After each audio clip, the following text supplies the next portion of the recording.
welcome everybody. I am your host at One Marcus Flowers on all social media platforms, aka Flo, aka call me what you want, just don't call me lazy. And I am here with the lovely serial entrepreneurs, photographer, content creators, Charlie B and Keisha Marie. And just welcome. Thank you. Thank you for having us. Oh, yes. Thank you for inviting us, for sure.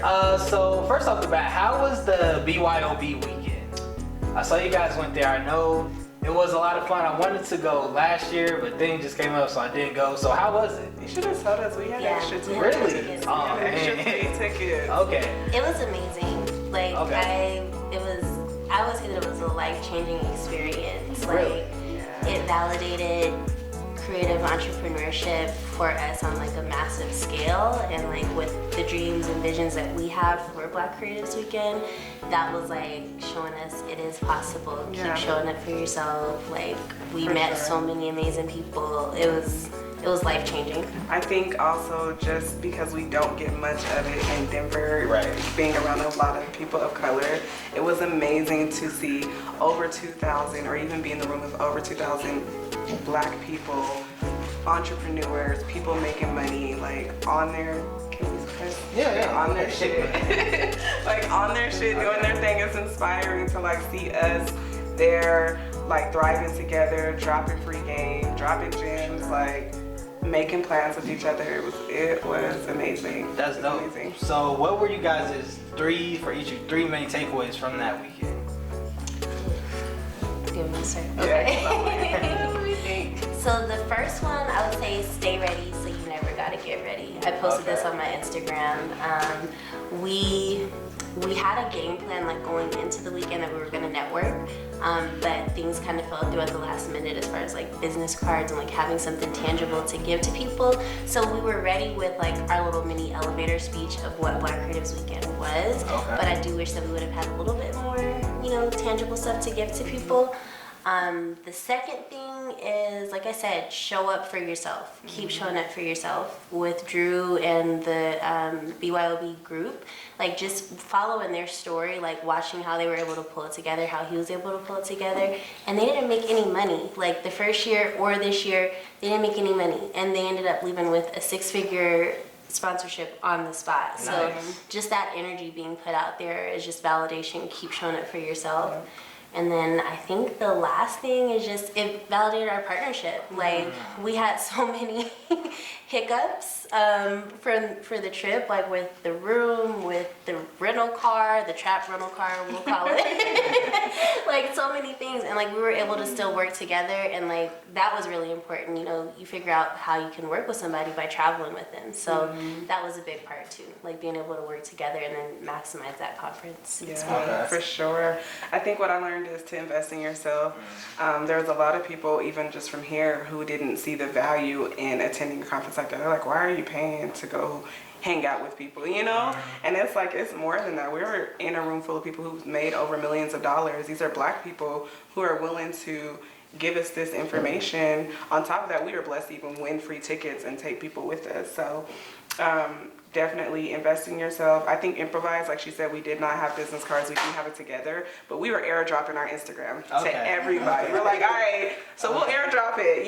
Some people accept it, some people won't, but we'll airdrop it. We'll airdrop it. People got it. And we realized even just the business card strategy is like, we were collecting business cards and then they're gone before we even leave the trip. Like, I don't even know what I'm gonna reuse these for. I'd rather have your social media and connect with you there. So I think we realized the value in that. Like, keep going, just show up, even if you don't have your materials. Because we were like, we could have just been like, let's not go. Like, forget it, let's not go. We don't have it together, we're not organized, blah, blah, blah.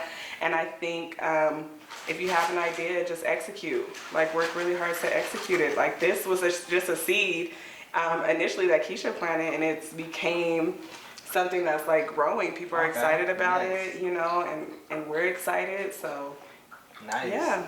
Dope. So speaking of Black Creatives Weekend, how did that come about, or what's the story behind that? Yeah. So it started off with a write-up that I was gonna do with another writer here in Denver. She reached out to me and some other Black influencers, And we were doing a photo shoot downtown Denver. We were treated really poorly, like at the space that we were going to use. And we started talking about Fashion Week, and we were like, well, let's do a Black Fashion Week. That was the initial idea. And I came to Charlie and I was like, what do you think about this? And she was like, well, you know, it's good, but like, why don't we expand it? Like, why don't we include models, photographers, like Black creatives? And that was just kind of it. Like, Black Creatives Weekend was born from that. And at first it was going to be Black Creatives Week. We were thinking of like 7 days of things. How are we going to get all these Black people to show up to one day? Better get a whole week. So we're like, all right, so we'll just do the weekend. And we just continue to work on it and watch it grow and tell people about it and, you know, see the feedback on it. And so it's been exciting. We've done a few pop-ups. Our initial idea was like, do a bunch of small events to get people prepared for what the big event's going to be. And that's been fun, but it's also been exhausting. We did the wind down in March. We did a game night in April. We also did my birthday brunch in March. And then we did a Mother's Day brunch in partnership with Black Moms Blog in May. All the events, for all intents and purposes, were successful in that we had people there, they were engaged, they were excited about what we were doing, but we were tired and we were exhausted, and we realized like we need to put that energy into the weekend and like really making, because it's not just going to be your run-of-the-mill conference. Like, we want it to be something where you're entertained, educated, empowered, all of that, and have a true experience, an immersive experience. Okay, very cool. So when is Black Creatives Weekend? It's June 2020. Nice. So yes, we're gathering everybody up. It will be similar to BYOB, but more, like she said, of an experience. So we're gonna have all those influencers there. We're gonna have the Karen Civils there. Like, everybody we're working on getting there and bringing to Denver. And it's just like us creating a platform for us. Like, we were just talking about that. It was like an article I saw back in February for Black History Month. There was like, here's the 3 artists in Denver to look out for. And we're like, there are so many artists of color in Denver, and you guys posted 3. And it was because it wasn't a Black person that was representing us, or a person of color rather. It didn't have to be a Black person. It wasn't us representing us. So if you let someone else create that platform for you, that's what it's going to be. It's just going to be level-headed here. And we realized we need to create our own platform. That's really it. We decided, the event is going to be one thing, but also the Instagram, because that's kind of like where I even got my start in content creation, was just jumping into Instagram. So just leveraging that, like creating that platform online, and then also creating physical spaces for us as Black creatives. We also wanted to make it a space, though, to address mental health in creatives of color, because that's it's already a big issue just in the Black community, but especially in the creatives community, it's a big issue as well. So we're addressing that. Also, just one more thing I learned from BYOB, kind of piggybacking off Keisha, is just that to follow your passion. Like, the money will come, but follow your passion. But a part of that conference and this experience that we're doing, we want to teach people how to make money off their passion. Especially myself as a photographer. A lot of times I'm like, I got you, I'll do it for free, But I'm like, I got bills. My baby's got to eat, I got kids, And a lot of us will do that because it's something that we love doing. But it's like, how do you make the money from that too? How do you still enjoy what you're doing and make the money from it and value, place a value on what you're doing? So that's going to be all part of the weekend. Dope. So you talked about doing what you love for a passion to make money. Are you two both independent, such as like entrepreneurs, or do you still have like a day job, or? So I quit my big girl job like a couple years ago, in 2017, and I tried to do it full time, got a couple of temp jobs in between, and because I'm having to take steps back, So right now I do have a full-time job, but just to get capital, my whole thing is like, got your 9 to 5, build up your income, build up your capital, and then bust out the 5 to 9. Okay. And I was working full-time. I just recently departed from my position, but I am going to be getting another job. And that's another hard part just about being an entrepreneur. Like, you got a side hustle, you got to work after work, to get it right. It's like, you can do it and you can be an entrepreneur and you can live that entrepreneurial life. You just got to come up with a plan and save and figure it out, but we don't do it. Yeah. Figure it out. Yeah, for sure. You mentioned the importance of mental health and creativity. How do y'all deal with just mental health being a creative? Just like, from my experience, I get like anxiety really just like I got anxiety today when Charlie was like, yo, I'm gonna be like 10 minutes late.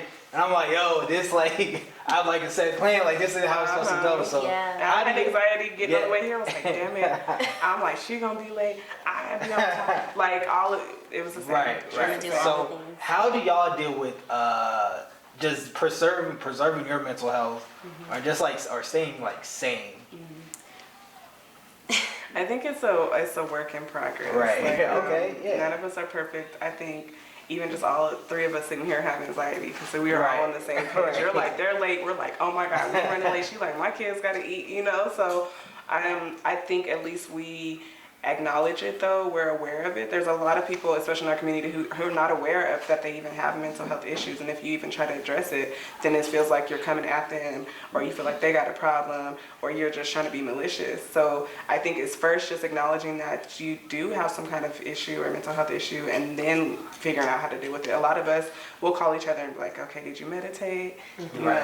I'm like, get some rest, like step away from social media for a second. Like, we'll at least call each other with tips. And that's a lot of what we're trying to do on the Instagram page too, is provide tips and information on how you can deal with your mental health, because that has to come first. Self-care has to come first in order for you to even be able to create. Like, not taking care of that creates even creative blocks. Like, all right.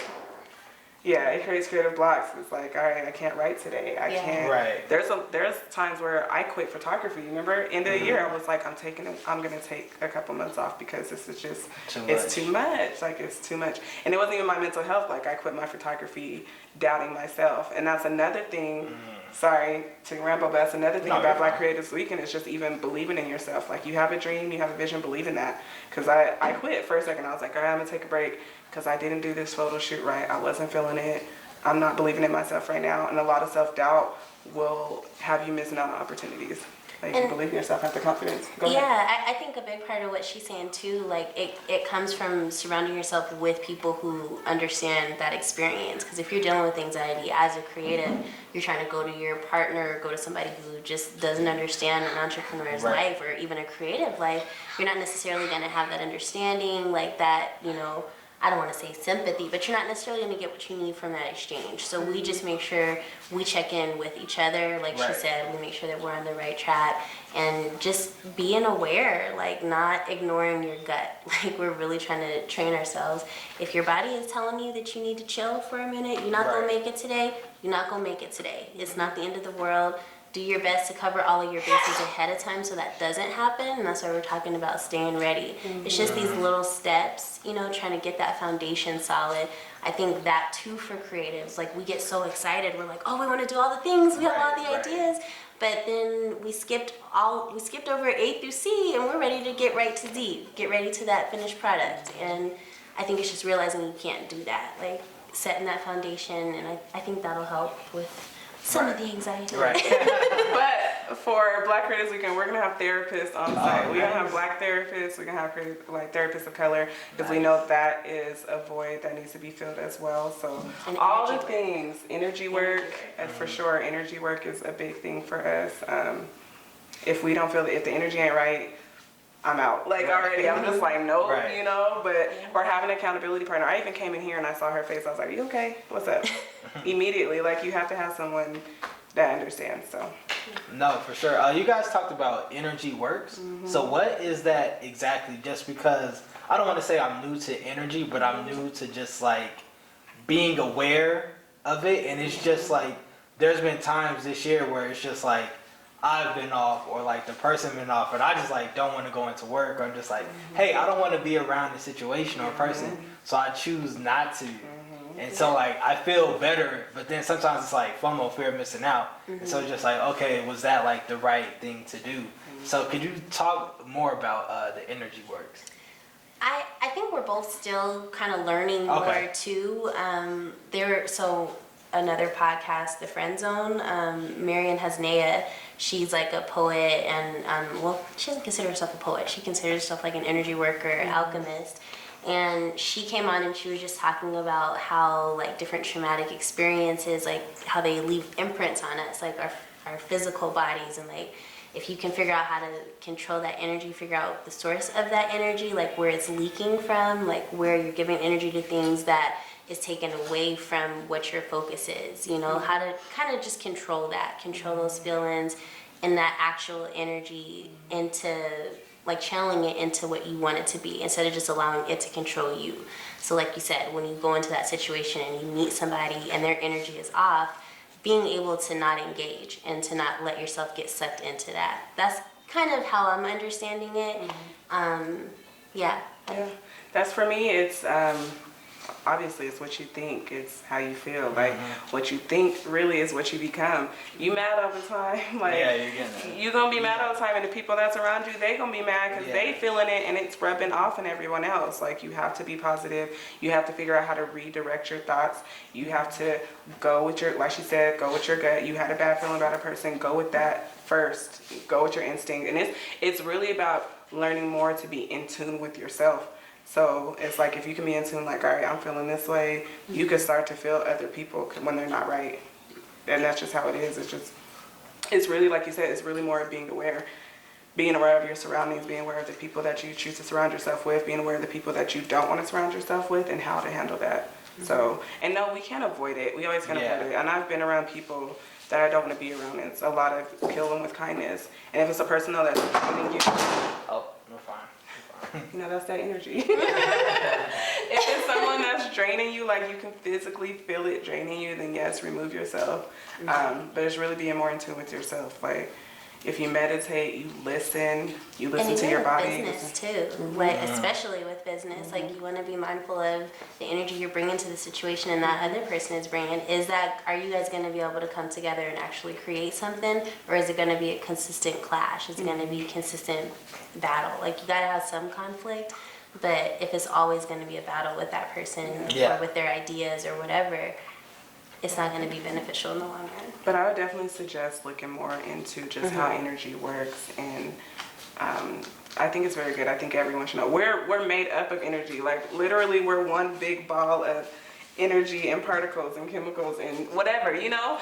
So it's just like if you know how to be in tune with that, I think I would really suggest looking more into it. And it doesn't have to be where it's anything where it's like a spiritual thing, but just really internal. It's really internal for you and the feelings that you could feel from other people, really. Right. I think just to kind of piggyback on what you said, I don't know, or to follow up on that, we're still figuring it out. I mean, that's just really what it comes down to, like the family issues and people not understanding. And I think both of us kind of have this spirit of being a pleaser, like wanting, you know, to acquiesce people around you to make sure that everybody is comfortable, everybody is okay. This decision is made, like, to really pursue entrepreneurship, to pursue creative work as, like, our passion has ruffled a lot of feathers, like, around us, from, you know, co-parents to grandparents to whatever. Like, everybody has an opinion on what we're doing.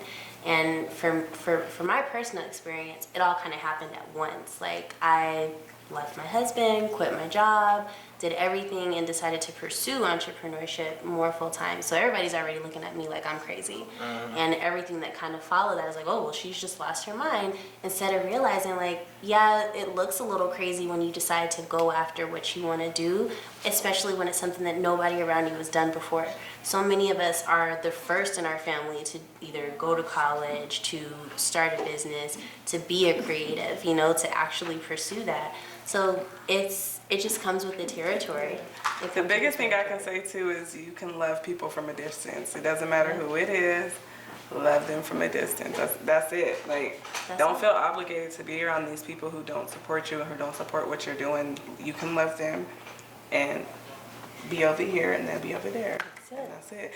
And then my favorite quote that Keisha knows is, when I'm popping, don't talk to me, because I try to bring you along with me. I try to get you to support, like, and we show mad love. Me and Keisha show love, like, how we are right now. This is how we are all the time. So we're all about don't talk to me when I'm popping, like, because we try to bring everybody. Like, if we eat, you eating, period. And that goes for anybody around us. So if you don't want to be a part of the journey, don't be a part of the success, period. Like, you just can't. But you can't worry about who doesn't support you and who's not there, because they there. Yeah. We moving forward. So just wrapping up, what do you want people to take away from Black Creatives Weekend as a whole?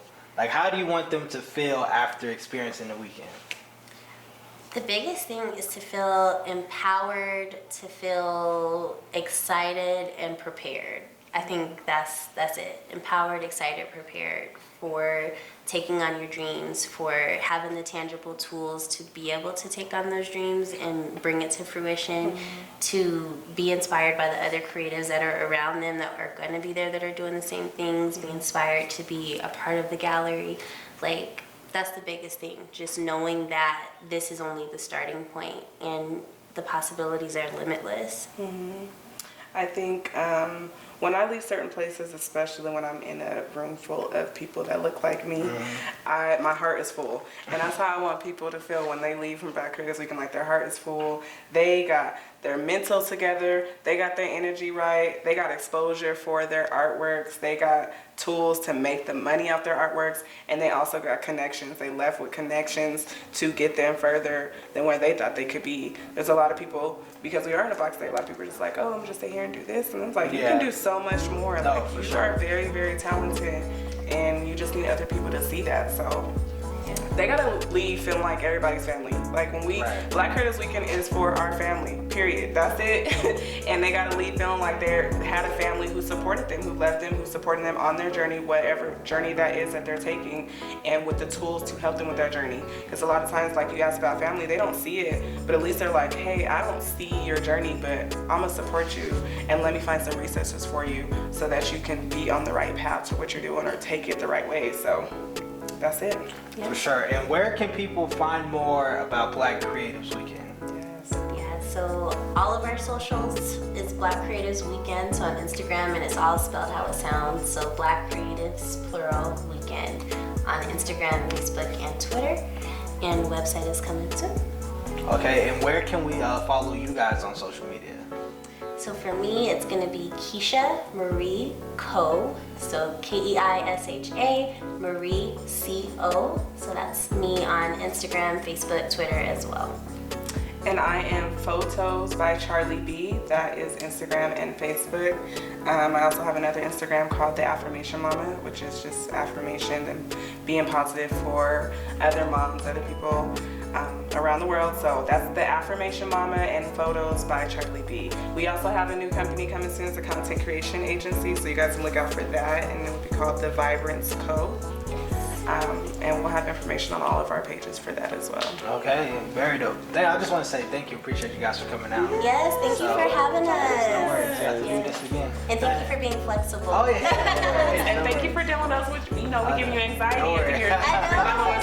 We hope you woosawed through that, because we made it. If you're listening, thank you for listening. Follow us on all social media platforms, 26 in Glencoe, at 26 in G on Twitter, at 26 in Glencoe on Instagram, 26 in Glencoe Media Network on Facebook, and 26 in Glencoe Media Network on YouTube. And until next time, peace.